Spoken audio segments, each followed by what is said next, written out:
Folks, welcome back to the Forbidden Land podcast. This week, a lot has happened. One of my most favorite things that has happened is law being settled, and then the president, who has a 6-3 supermajority on the Supreme Court, going, I don't agree with that. The Supreme Court ruled 6-3 against Donald Trump on the issue of tariffs. Can the president issue tariffs in a non-emergency scenario? Basically, can the president just not have to justify a national emergency to issue tariffs without congressional approval? And the Supreme Court said, no. That would basically be like if the Supreme Court allowed him to write his own laws, which they're kind of getting there, you know. But in this ruling, they ruled it unconstitutional, and so Donald Trump went on his little crybaby, whiny little tirade, starting with a I actually don't know what order these clips go in. Let me check real quick. Let me make sure I'm doing them in order. Oh, okay. I do have them backwards. So, he starts out with saying that the Supreme Court has given him unquestioned right to destroy foreign countries. Huh? And what license has ever been issued without the right to charge a fee? You get a license, you charge a fee. It's automatic, but not with this court. But now the court has given me the unquestioned right to ban all sorts of things from coming into our country, to destroy foreign countries. But a much more powerful right than many people ever thought we even. He's saying because they won't let him issue tariffs without congressional approval, that he will now just start banning products from entering the country. Some real Homelander shit right there. You know, this whiny little fuck right next to this implicated Epstein associate, might I add. Bit of a interesting choice to put the Commerce Secretary next to you during this. I get that he's a Commerce Secretary, but the timing, not great. Had, but not the right to charge a fee. How crazy is that? Yeah, how crazy is that? So, then he goes on to basically say that the Supreme Court ruling doesn't matter, and that he's going to issue a global 10% tariff Under the various tariff authorities, so we can use other of the statutes, other of the tariff authorities. Just listen to how he talks. Where somebody in his administration, in his cabinet, fed him some horseshit about tariff law that can skirt this ruling. Just fed him some real garbage. And now he's just going to run with it. Which have also been confirmed and are fully allowed. Therefore, effective immediately, all national security tariffs under Section 232 and existing Section 301 tariffs, they're existing, they're there, remain in place, fully in place, and in full force and effect. Today, I will sign an order to impose a 10% global tariff under Section 122, over and above our normal tariffs already being charged. I feel like his brain is working overtime for this one. You know what he wants to do. He wants to enrich himself. He wants to settle with himself and all those lawsuits he has with the federal government. He just wants to use the office to avoid going to jail and to enrich himself as much as possible, despite being old as shit and probably on death's door. That's all he wants to do. And he knows he has to put up with this song and dance of garbage, where he's like, somebody, please, write up some hokey super educational sounding bullshit. And I'm gonna read it. That's right, I'm gonna read it. That, I mean, that's basically what he's doing. I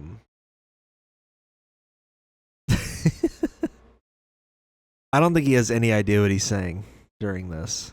And we're also initiating several Section 301 and other investigations to protect our country from unfair trading practices of other countries and companies.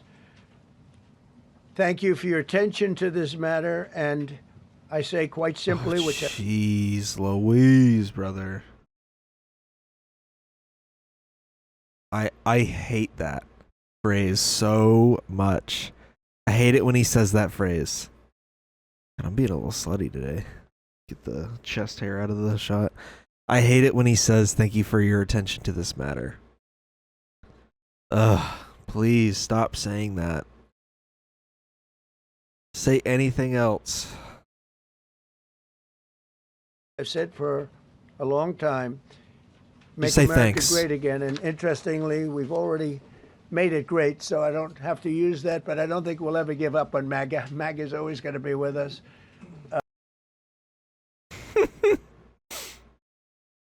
It's ironic because a lot of his base is actually turning on him. It is very troubling to see the president. I mean, the president's been violating law after law after law after law, but that's been like precedent for a long time now. Presidents have been breaking laws and ignoring,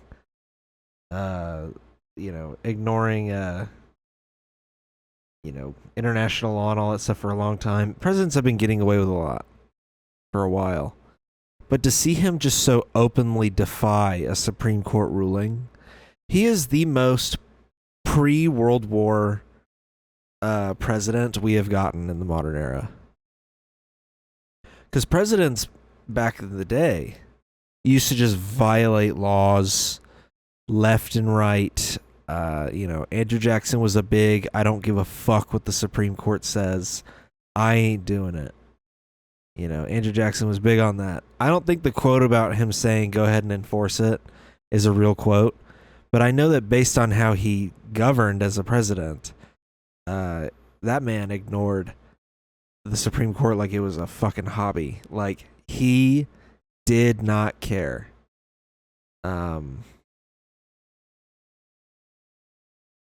Yeah, I think it's just so jarring to see such a blatant violation of, court orders, which he's been violating court orders left and right this whole, year of his administration. He's been ignoring federal courts, ignoring the rulings, but now it's him ignoring the highest court in the land. And you already know that the Supreme Court won't go as far as sending, marshals to force him to, enforce this stuff. The only course of action, because there's checks and balances, but everything's been compromised. So the Supreme Court rules against him, right? He says, "I'm not going to abide by that. I'm going to charge a 10% global tariff." Now it's the third branch of government's job, Congress, signified by my middle finger here. It's their job to hold him accountable by impeaching him for ignoring a court order from the Supreme Court. Can the Supreme Court hold him in contempt? Like, is the Supreme Court, is it able to function like the lower courts where it can hold him in contempt? So I feel like the only reasonable course of action here is that Congress steps in and impeaches him and removes him for violating a court order. They impeached Bill Clinton for way less, by the way. A lot of people forget that Bill Clinton wasn't impeached for what he did to Monica Lewinsky. He was impeached for lying about it under oath. So, Trump has done far worse than that. And I'm just saying, like, this is an example of a procedural thing where he is just blatantly violating a Supreme Court order. And so what's going to be done about it? Probably nothing. I keep trying to convince myself with the highest levels of cope, by the way, that, sorry, I'm fixing the light. That maybe, just maybe, after the midterms, this light's so harsh. I'm not a big fan of it. I keep convincing myself that maybe after the midterms, the Democrats will, become the adults in the room and file articles of impeachment. And I'm sure they will file articles. There's even a chance they could pass through the House and he gets impeached a third, maybe even a fourth time. But the Senate will never remove him. I don't think I'll ever see a president removed through impeachment ever in my lifetime. I don't think I'll ever see that. I think the Senate is too rigged in favor of, it's too rigged in a way where you will never get a simple majority to impeach a president. Not a simple majority, sorry. You'll never get a majority to impeach a president, like an overwhelming majority. So I don't think it'll ever happen. I think the only time it's ever come close to happening in U.S. history is that if Nixon didn't resign, all evidence indicates that the Senate would have more than likely voted to remove him. That's how unpopular what Nixon did was, So, shocker. Don't break into DNC, into DNC buildings and steal. Don't break into DNC offices and steal, confidential information from your rival.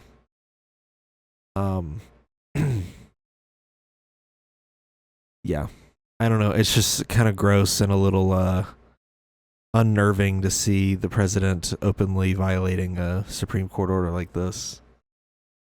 The Supreme Court's ruling on tariffs is deeply disappointing, and I'm ashamed of certain members of the court, absolutely ashamed, for not having the courage to do what's right for our country. I'd like to thank and congratulate Justices Thomas, Alito, and Kavanaugh for their strength and wisdom and love of our country, which is right now very proud of those justices. When you read the dissenting opinions, there's no way that anyone can argue against them. There's no way. Foreign countries that have been ripping us off for years are ecstatic. They're so happy. He's too good at this, where he plays on the fact that he knows the MAGA base. Also, great frame to stop on. No, what the fuck? He knows for a fact. Yeah, there we go. Better frame to stop on. He knows for a fact that his base is so easily tricked into thinking that this is the case. That, now that Donald Trump's personal ability to issue tariffs has been taken away, that not that he ever had the ability in the first place, he was just doing it. Now that he's been told by the Supreme Court he can't do this anymore, he thinks that, his base thinks like, oh, it's over. MAGA full stop thinks like, oh, these countries are just going to run rampant now, and we're going to have no more tariffs, and yada, yada, yada. Here's what a president does. They go up during the State of the Union. Which I don't think Trump did a State of the Union, did he? Has he done the State of the Union this year yet? I don't think so. He goes up during the State of the Union in front of both chambers of Congress, and he makes the argument and the case for, it doesn't even have to necessarily be the State of the Union. He could just call a joint session of Congress and plead his case that they should issue tariffs, against other countries. This is the number one thing I don't get about this president is, I understand that he's a narcissist and he just wants to do whatever he wants, but he holds a majority in the House, a majority in the Senate, and a majority on the Supreme Court. And he can't just play ball with the legal system. I mean, I don't want him to do this stuff regardless. I don't think it's good for our country to issue tariffs on every country we trade with, because that obviously just makes the economy way worse, makes the price of everything go way up, especially when you have no manufacturing arm of the country that's actually intact and able to compete with these foreign manufacturers. But why isn't he letting his agenda go through the proper channels? Why is he pulling the fascism card so hard right now? Does he not have the numbers in his own party to run up the tariff bill in Congress? I mean, is he just getting flashbacks to John McCain's, his famous thumbs down move he did on repealing the Affordable Care Act? Is that what he's getting flashbacks of? Why isn't he just going through Congress? He has a congressional majority in both houses. I don't understand this. I don't understand why he has to keep going around the proper channels here. Ask Congress to issue these tariffs. And you know what? They probably will, unfortunately. But he keeps shooting himself in the ass. It's really bizarre. Where he's like, oh, I'm just going to sign an executive order, send it through, Oh, now we're tariffing these countries, even though I don't have the explicit authority to do so. And the Supreme Court finally stepped in and said, hey, you can't do that. It's so bizarre. They're so happy. And they're dancing in the streets, but they won't be dancing for long. That I can assure you. The Democrats on the court are thrilled, but they... Keep in mind, 3 liberal-leaning justices are on the Supreme Court. So, I mean, this is textbook example of the president just straight up being like, oh, you're not a loyalist to me, then you're not a Republican. Will automatically vote no. They're an automatic no, just like in Congress. They're an automatic no. Not John Fetterman, though. Against anything that makes America strong, healthy. John Fetterman be like, can we actually reopen DHS? I love ICE. That's what John Fetterman be like. Great again. They also are a, frankly, disgrace to our nation, those justices. They're an automatic no matter how good a case you have. It's a no. But you can't knock their loyalty. I find this really funny because the liberal justices have ruled in favor of Trump before. But he's such a narcissistic prick that he genuinely is like, actually, everything we're doing is constitutional. It makes no sense that they don't want to rule in favor of us. Like, dog, you're violating the Constitution all the time. I'm slightly nervous for this birthright case that's coming up in June. But this recent ruling has given me like the smallest sprinkle of hope that they will uphold the 14th Amendment after it being on the books for like 160 years now or something like that. Like, this has given me the slightest glimmer of hope that they will actually uphold the 14th Amendment. But it's so crazy that he's like, they're an automatic no matter what. Not really. They have ruled in favor of him before, so. It's one thing you can do with some of our people. Others think they're being politically correct, which has happened before far too often with certain members of this court, and it's happened so often with this court. What a shame. Having to do with voting in particular, when in fact they're just being fools and lapdogs for the rhinos and the radical left Democrats, and not that this should have anything at all to do with it. They're very unpatriotic and disloyal to our Constitution. It's my opinion. Yes, the Supreme Court, which has frustratingly voted in favor of the Constitution like every time, even if it's such a literal, like very strict, boneheaded interpretation of the Constitution. You know, yes, the unconstitutional Supreme Court that has totally not in the past, interpreted the Constitution to an exhaustingly literal extent. I just hate this. I hate that this is the president. I hate Trump in general, but he's worse than he was the first time, obviously. But it's just so like annoying. He's so arrogant, so narcissistic. He's like he's dialed up his worst traits and brought them to the second term. Like I hate watching him now.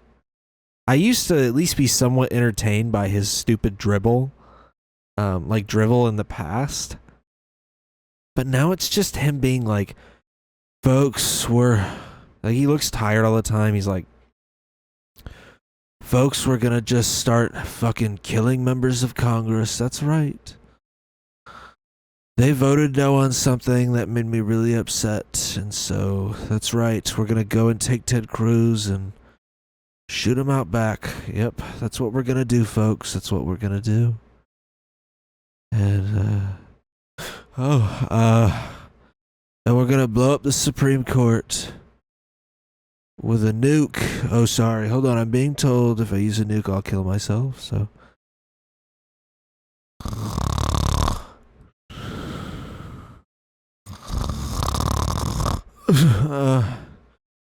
I'm gonna eat Justice Alito with a fork and knife.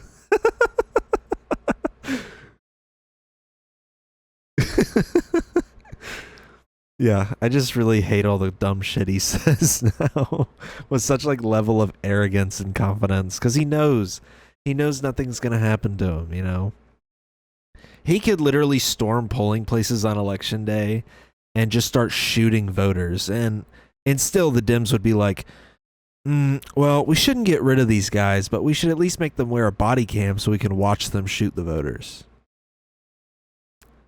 Like, you know, like he could literally do that, and the Dems would do nothing about it. So he has a very justifiable arrogance in the sense that he knows they aren't going to do shit. That the court has been swayed by foreign interests and a political movement that is far smaller than people would ever think. Support journalism you trust. Oh, that was it. Thank you, Pibs. We love PBS. We love PBS, don't we, folks? Don't we?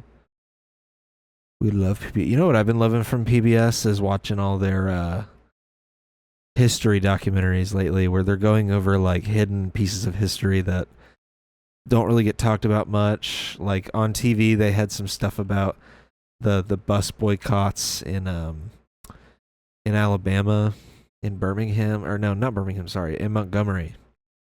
But there was one I was watching earlier called The Founding Father They Don't Teach About. It's about a man that lived in Nova Scotia. He was a black man and led the movement of trying to basically free enslaved people in Canada. And when that didn't work, he went to England and basically stormed in there and said, hey, you know, y'all need to uphold your promise to free us, and also you need to, you know, make our living conditions up to standard.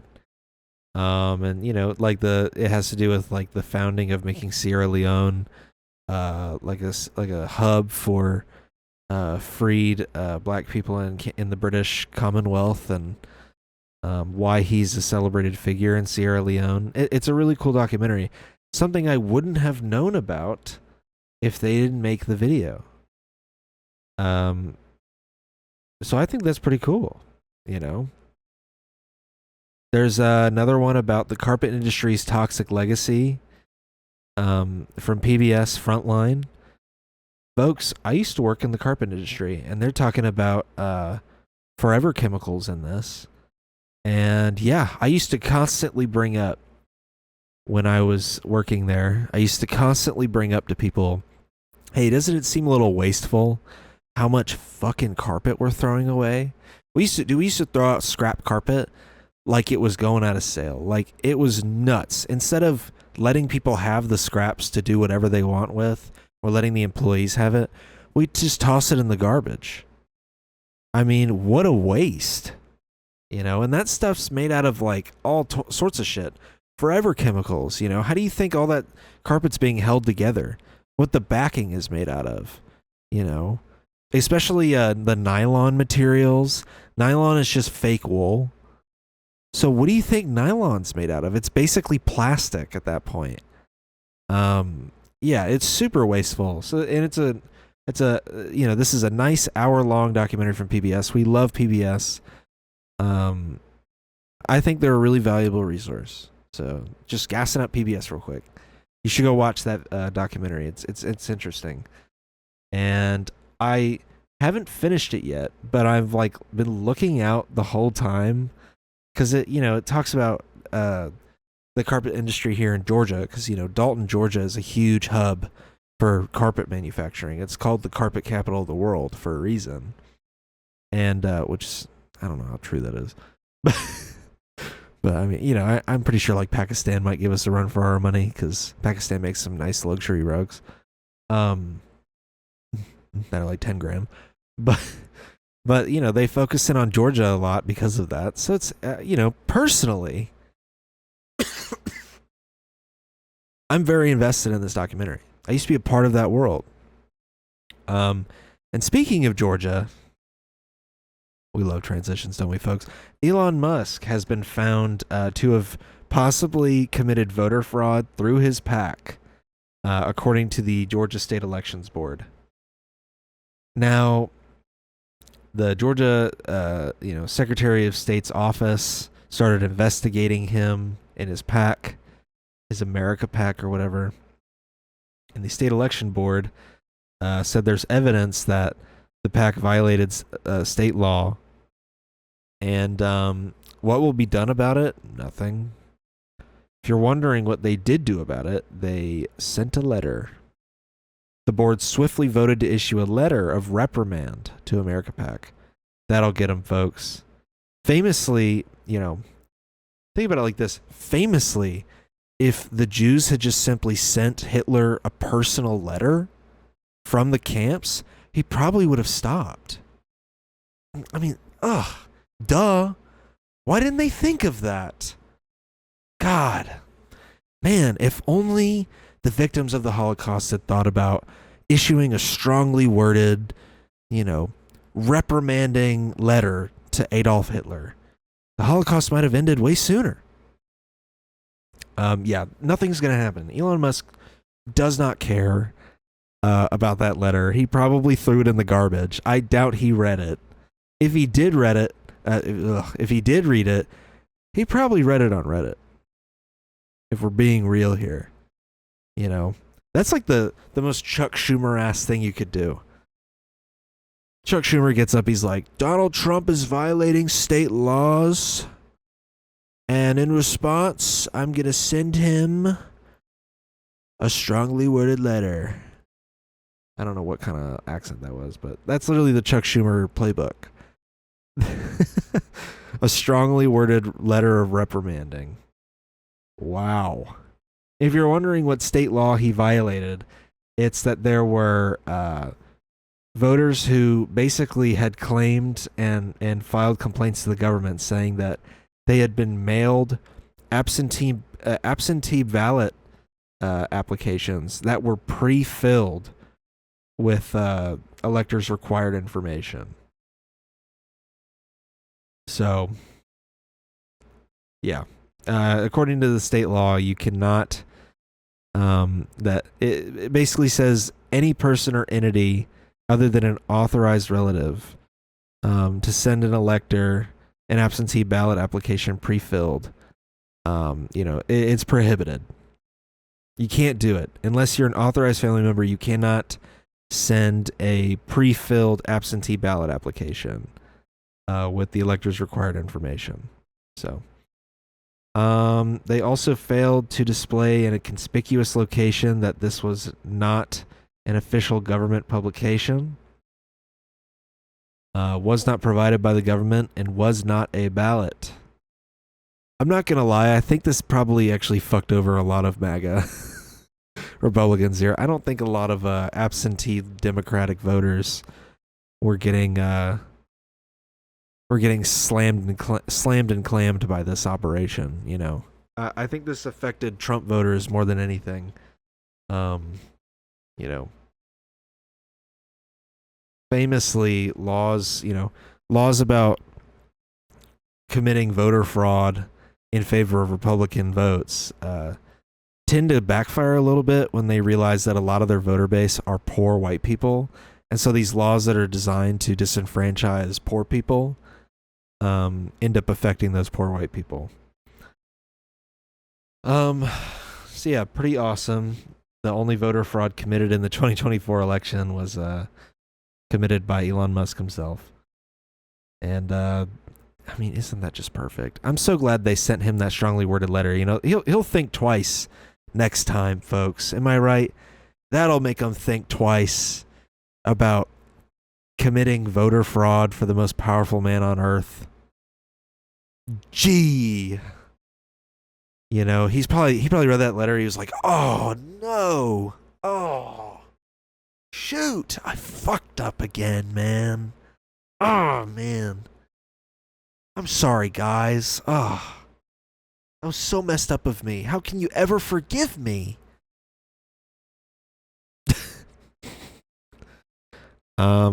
Anyway, let's talk about the government tracking and hunting us down. The Department of Homeland Security is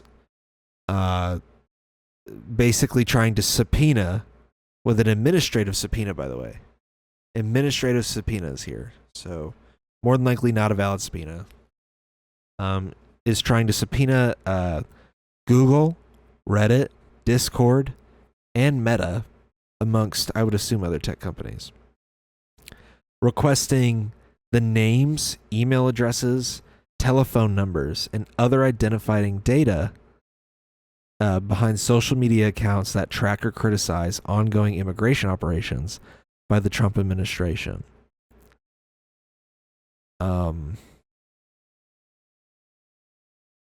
Folks, the government, in response to you criticizing them, wants to know who you are, and more than likely try to put you in jail or kill you.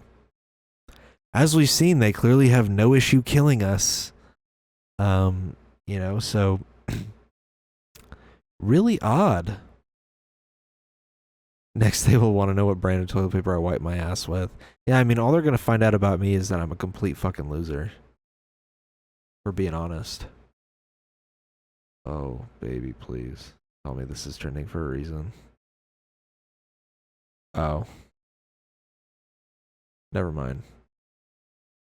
Ooh, I'm going to save that for later. Wow. I'm going to save that for later. Woohoo!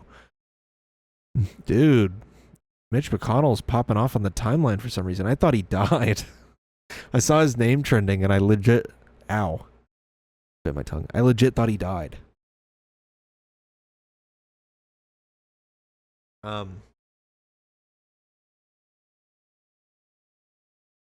Yeah, I mean, this is a really troubling series of events. You know, if Obama had done this, they would have executed him. I keep saying that everything Trump does, if Obama had done it, they would have executed him and brought back Jim Crow. Like, come on. Everything Trump is doing is just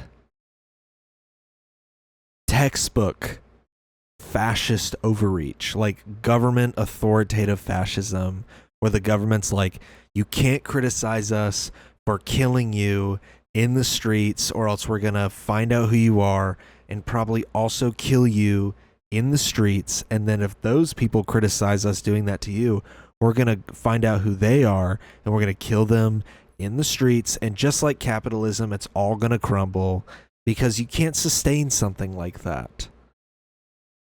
You know, it should be alarming that they're even doing this, but it should be equally alarming that these tech companies are even considering abiding by this administrative subpoena.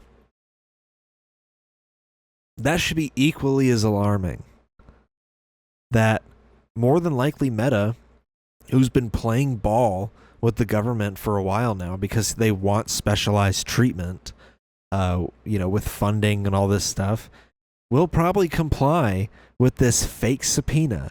Discord, who has just buddied up with Palantir, by the way, will probably also comply with this order. Not that they would have to, because Palantir will probably just fork over the information for them. Reddit might be one of the only platforms that will actually stick up for its user base, but Google's the same way. Google's probably going to expose that shit too. I post this podcast on YouTube. There is a slight chance that my information will be handed over in this because I am openly critical of ICE and the DHS and the Trump administration all the time. You know? God, I keep getting all slutty on here and showing my chest. Fuck. This is workout shirts. This is alarming. This is a violation of the First Amendment. It's a violation of your privacy, which I believe pertains to the Fourth Amendment. Yeah, it's a violation of the First and Fourth Amendments. It's probably a violation of many other amendments and just your general constitutional rights as a human being in this country. I mean, this should not be allowed. The administration, there should be, and I'm sure there are, rulings made that the government, the federal executive branch specifically, cannot issue documents that look like judicial orders, in the sense that they can't issue administrative warrants, which is what the DHS has been doing with ICE this entire time, issuing administrative warrants, which are fake warrants used to trick you into letting them into your home. Unless it's a judicial warrant signed by a judge, it is not a real warrant. And now they're doing administrative subpoenas? What are we doing? Why are we doing this? Why is the executive branch allowed to get away with all this bullshit? It's why I keep saying it. If Barack Obama had done this in his presidency, they would have killed him. They would have quartered him and murdered him. And then they would have brought back Jim Crow laws. You know, a lot of people in this country are well aware of that fact, that Obama didn't get away with nearly as much as Trump has been getting away with, because of the fact that he's a black man. Because white America is way more critical of black people than they are of white people. Duh. You know, like, you know, if Obama was like, we're gonna, subpoena Facebook for one account's name, dude, they would have been saying this is a Nazi fascist takeover on Fox News 24/7 for like 3 months straight. Bill O'Reilly would be a fucking trillionaire by the time they would have gotten done talking about that. We would have seen the first senatorial removal of a president during impeachment ever at that point. So, just insane. This blatant violation of constitutional rights. At least right now, it seems that the DHS... let me make sure it's still going on.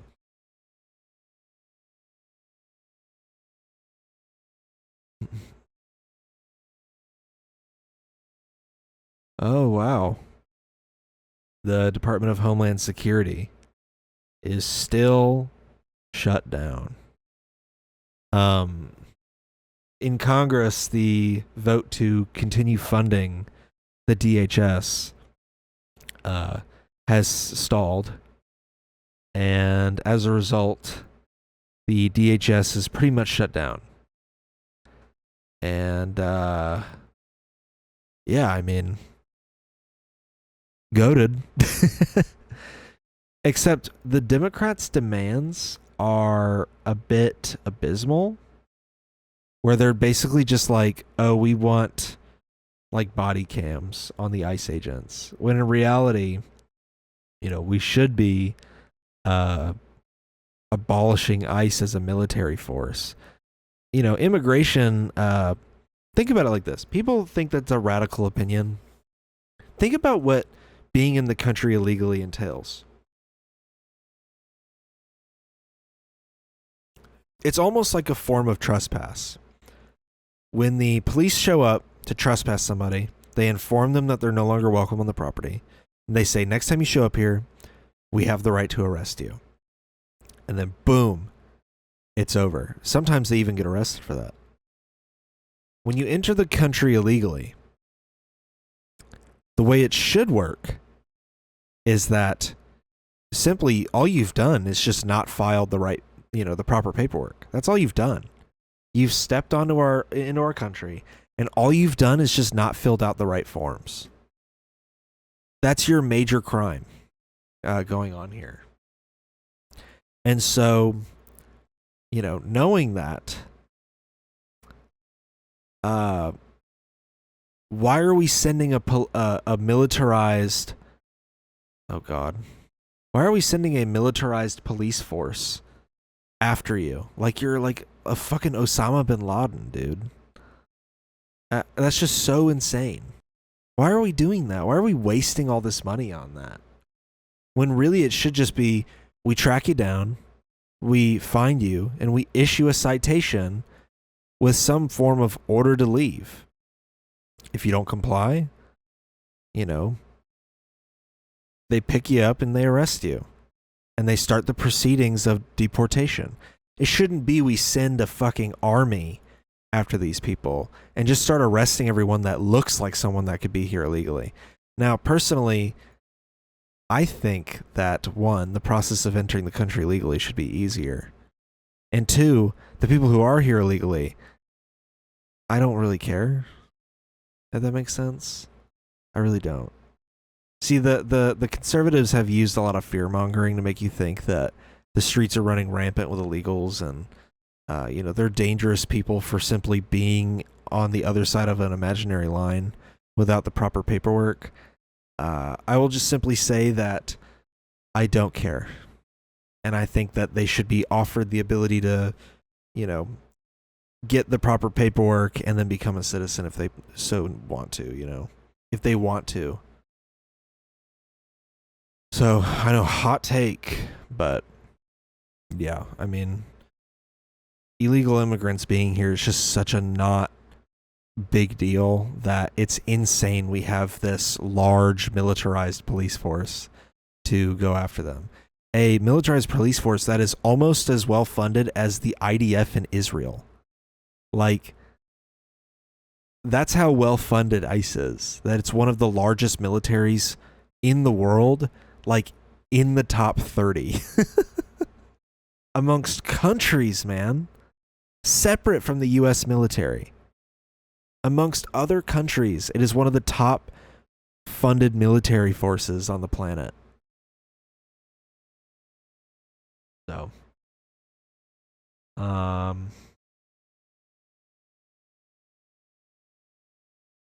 anyways.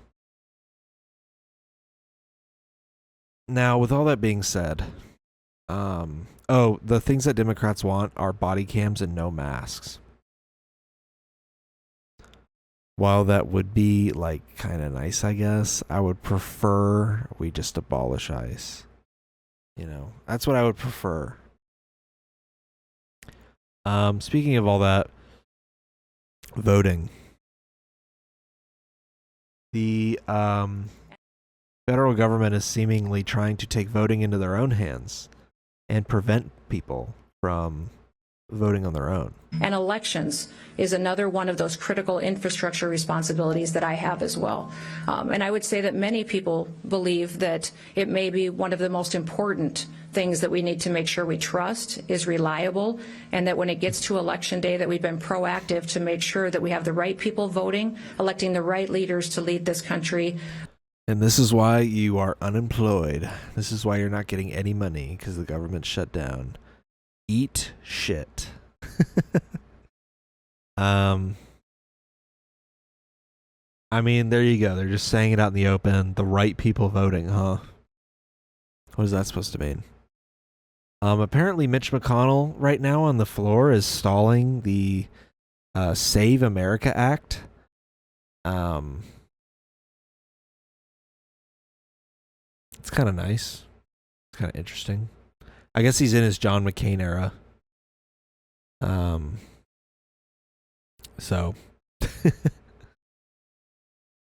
yeah, I don't know how they're allowing him to block a vote on a bill. He's not even the fucking Senate Majority Leader anymore. So weird.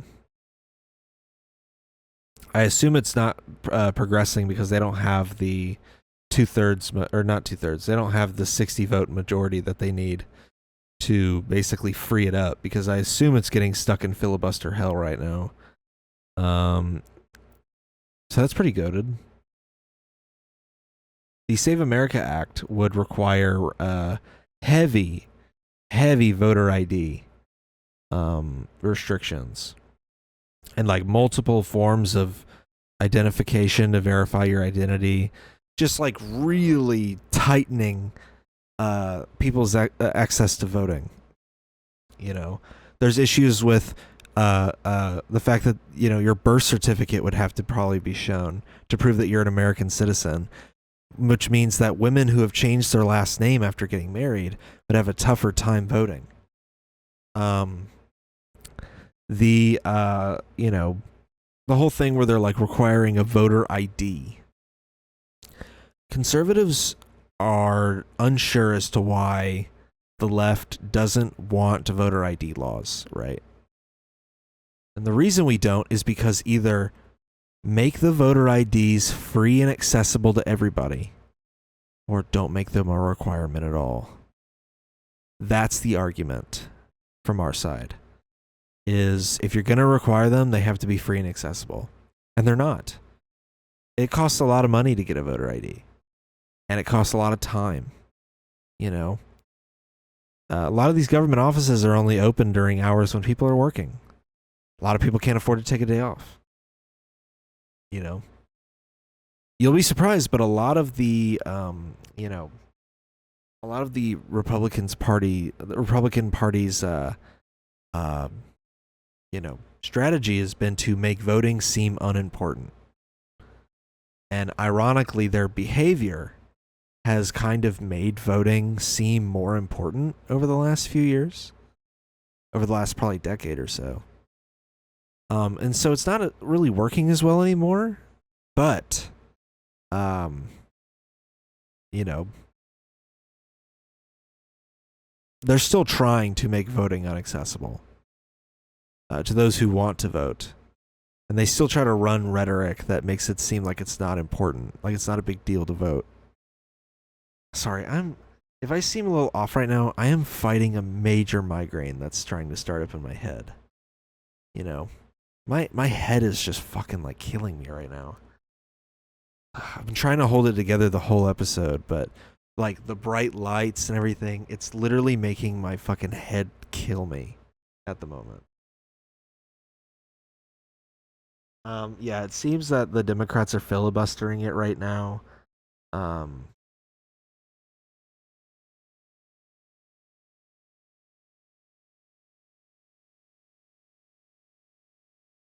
Yeah, Trump wants them to get rid of the filibuster.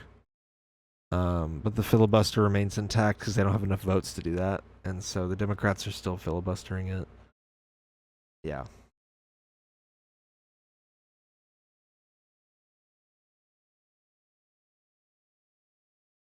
Oh, of course, Susan Collins from Maine, the senator that Graham Plattner wants to dethrone, became the 50th Republican to support this legislation. But it seems that it seems that the Dems are blocking it in the Senate right now, so that's pretty awesome. In case you're wondering, the amount of voter fraud that has occurred in the last few decades has been like an insanely small number. As of November 2023, there have been 1,465 proven cases of voter fraud. And you might think, wow, that's a lot. That is over the course of 44 years. 44 years. According to this data, that's an average of 33 cases a year across the entire American electorate. 44 years.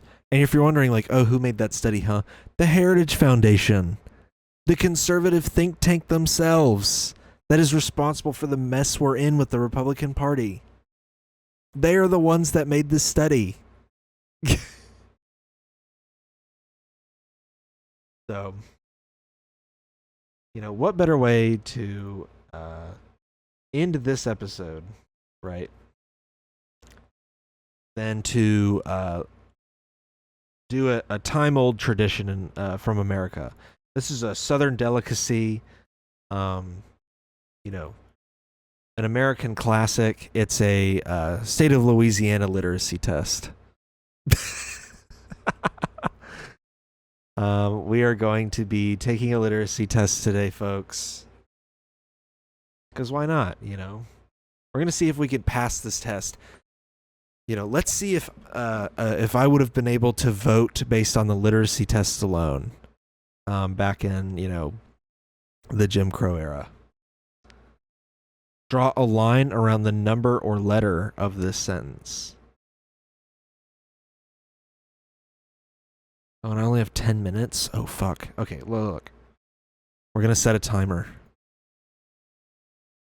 Here's the clock. I'm going to set a timer and then we're going to start. Where's the clock at? Jeez. Ain't no way I'd be able to vote. What's going on? Oh. Add a timer. Set it for 10 minutes. Okay. Here's our timer. We're going to start it at a, you know. Oh, I can draw. Oh, thank God. We're going to start it, and then I'm going to try to complete this literacy test. And go. Draw a line around the number or letter of this sentence. I'm going to assume this. I don't know. Draw a line under the last word in this line. Cross out the longest word in this line. Draw a line around the shortest word in this line. I'm going to just say that. Circle the first letter of the alphabet in this line. Oh, Jesus. What, I'm just circling the first A. In the space below, draw 3 circles, one inside and goes by the other.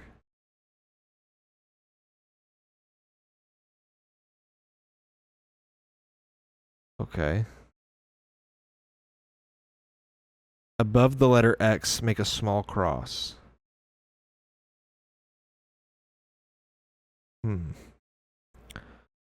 Draw a line through the letter below that comes earliest in the alphabet.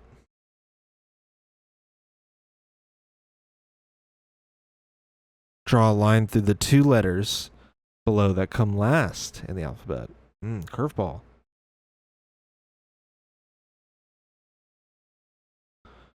Okay, in the first circle below, oh, my teeth, man. In the first circle below, write the last letter of the first word beginning with L. What the fuck, man? This is stupid. Oh my God. Cross out the number necessary when making the number below 1 million. Okay, well, this. All right. Draw a line from circle 2 to circle 5 that will pass below circle 2 and above circle 4.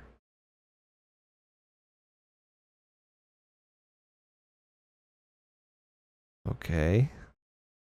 In the line below, cross out each number that is more than 20 but less than 30. More than 20 but less than 30. Okay.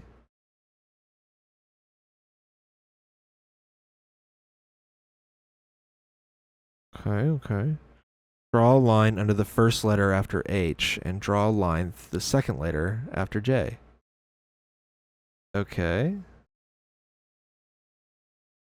That question seems too simplistic.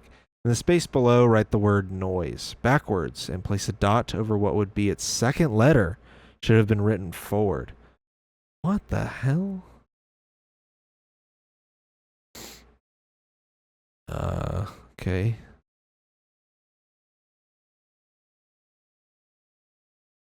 I guess that's how you do that. Draw a triangle with a blackened circle that overlaps only its left corner. Okay.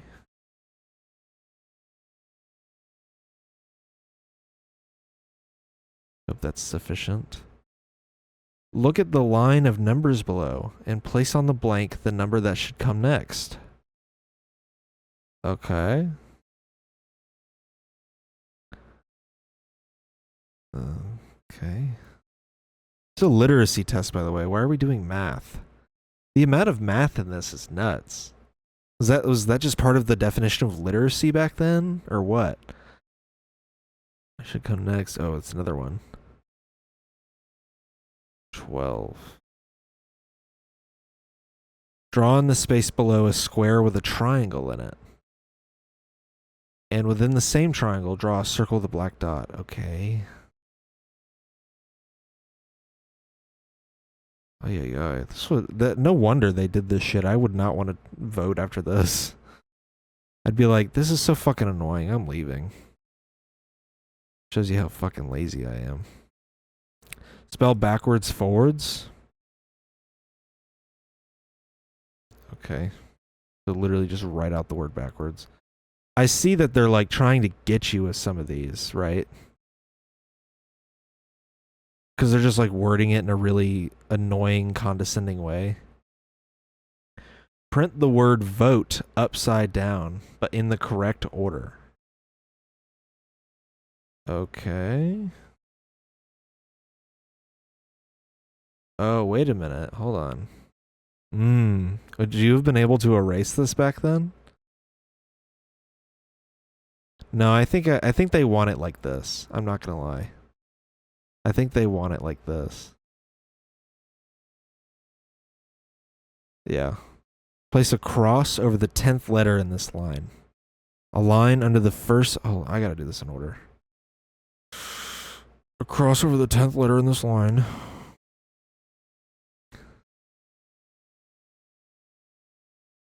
Okay. Cross here. A line under the first space in the sentence. And a circle around the last "the" in the second line of the sentence.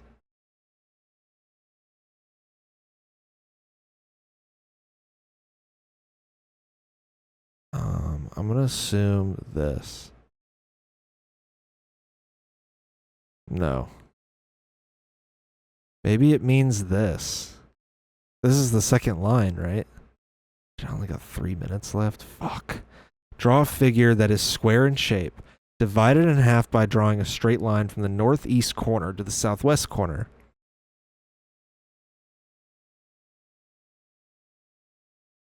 Then divide it once more by drawing a broken line from the middle of its western side to the middle of its eastern side.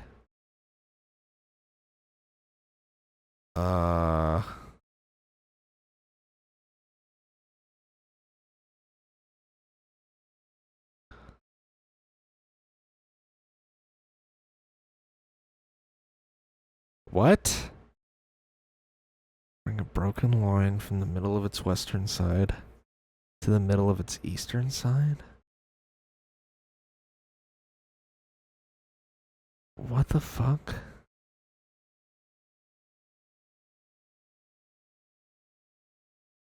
I guess this is what it means? Fuck if I know. Print a word that looks the same, whether it's printed forwards or backwards. A race car. I don't know. Write down on the line provided what you read in the triangle below. Lord have mercy. Oh god, we're running out of time. Paris in the spring. God, maybe they should check the literacy of the people writing this test. Okay, we're running out of time here. In the third square below, write the second letter of the fourth word.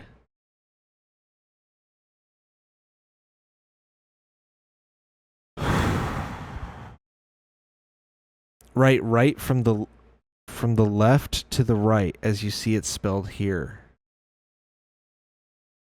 Okay. Divide a vertical line in two equal parts by bisecting it with a curved horizontal line.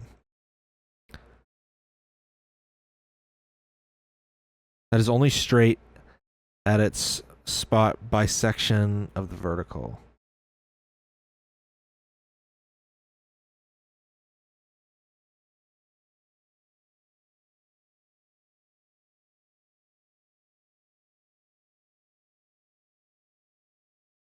Oh, I see. Okay. So I have to do like that. Okay, that's stupid. Whatever. Write every other word in this first line and print every third word in the same line. What?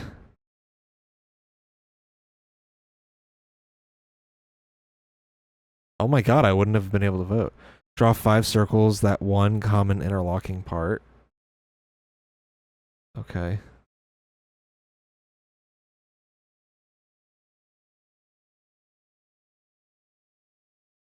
I don't know. Sure, dog. Oof.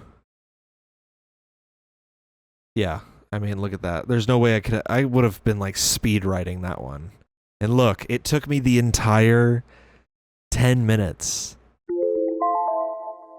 It took me the whole 10 minutes to do this.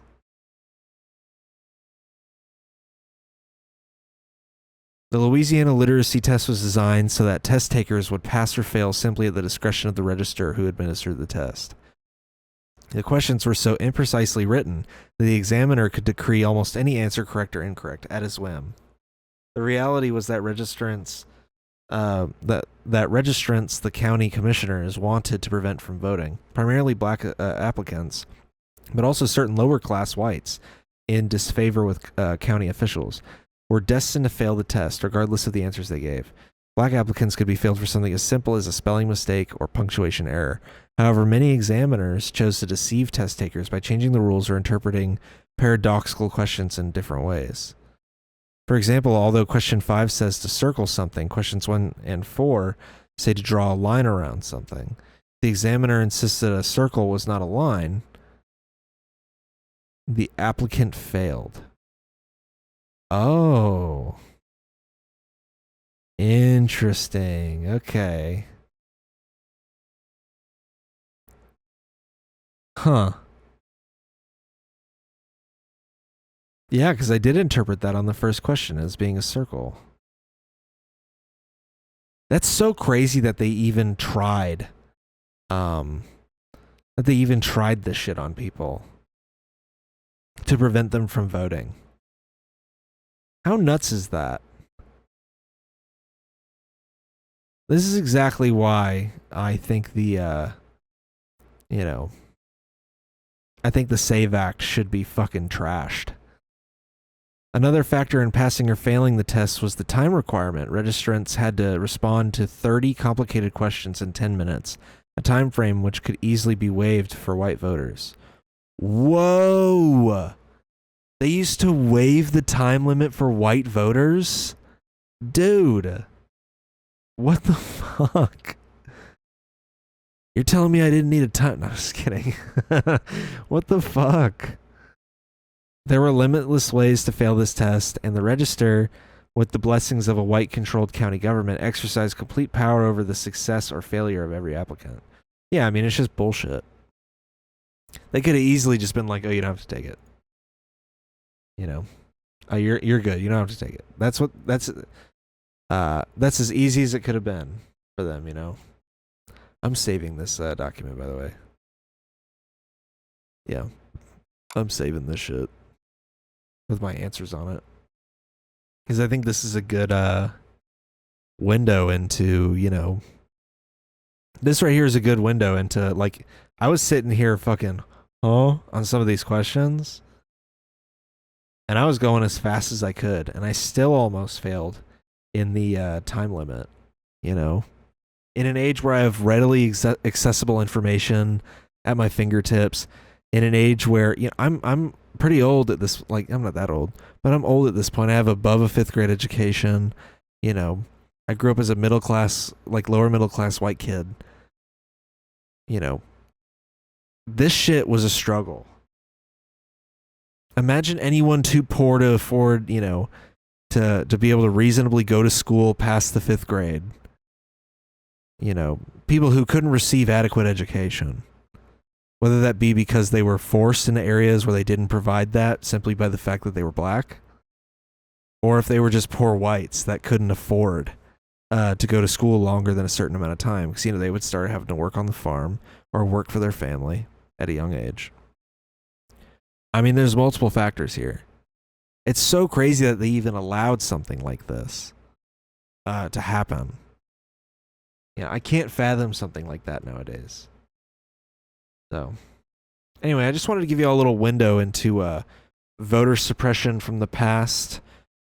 You know, I think the SAVE Act is another attempt at weaponizing poverty against, you know, people that they don't want voting. People who are in poverty are more likely to sympathize with other people who are in the same situation. And so they look at a party like the Republican Party and they see how apathetic it is towards poor people. And so they don't want to vote for them. And so what does the Republican Party do? Make it near impossible for them to vote in the first place. So, speaking of voting, before we go, I have another special episode coming up soon where I'm going to talk about the Georgia Senate race. I actually saw a campaign ad for that, you know, that governor candidate, Rick Jackson. I actually got one of his campaign ads today. It's pretty interesting. He's like a strong contender with the front runner of the race on the Republican side for the governor race. So I'm going to have a U.S. Senate one coming out soon where I talk about Jon Ossoff and all the people he's facing off against and my own issues with Jon Ossoff as well. So yeah, stay tuned for that. You know, it's part of a wider project. I want to make a project where I talk about local elections, and what better way than to start with my own state of Georgia. So stay tuned for that. Go check out the last one. And yeah. Thanks for tuning in. Thanks for watching. You can go to patreon.com/forbiddenlandpod if you want to support the show. Give me some money so it's easier for me to make this podcast. If you want to. Thank you. What do we think about the fresh cut that I haven't showered since getting? So it just looks like a fucking, like, floofy little haircut I got going on here. Anyway, you can listen to this podcast on other platforms like Spotify or Apple Podcasts or your Samsung fridge. Yeah, thanks for watching. Thanks for listening. Thanks for tuning in. And yeah, peace.